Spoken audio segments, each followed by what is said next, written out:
when we think about, obviously, anytime we talk about the word genetically modified, um, immediately people in the public have questions, right? Concerns and questions. So what are you hearing in terms of public acceptance of something like this, where we know it's a life-saving technology?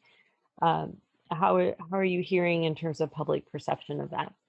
This is a good question, a very, very interesting question, Laura. And we made this question 20 years ago. And we thought, okay, we are putting an enormous effort and a mountain of money involving a crowd of people.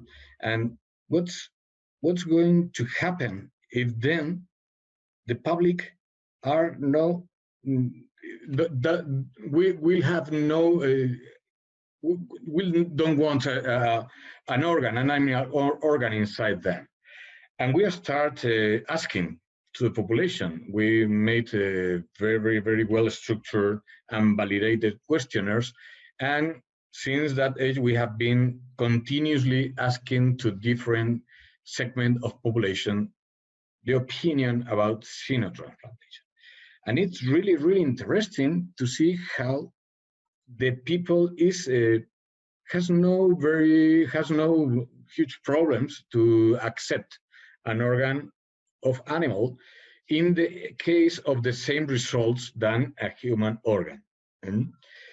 But interestingly, we have differences. And for example, to have in mind, the physicians would accept 60% of them an animal organs, but the segment of population with the best fields for xenotransplantation that would accept a pig organ in 98% of the cases are the students of veterinary sciences.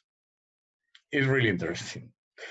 And why? But I'm absolutely convinced that is because the relation with the animals we have. That probably we understand the animals in another sense. And of course, we have no problems to accept the organs of the animals. For me, it was a surprise when we start. And we have tested my faculty 3 times, but we have also tested the other of the Spanish faculties and some faculties in Brazil, in Poland, and in other places. And always is the same answer. The veterinarians, I can assume that the veterinarians have the same feel that the students of veterinary sciences. The veterinarians accept the organs of pigs without no kind of problems. And in fact, as you said before, we now are absolutely commonly, it's absolutely common to use valves, hard bar valves, or even some parts of pancreas. So I think it's not going to be a problem for the population to accept an organ of a pig.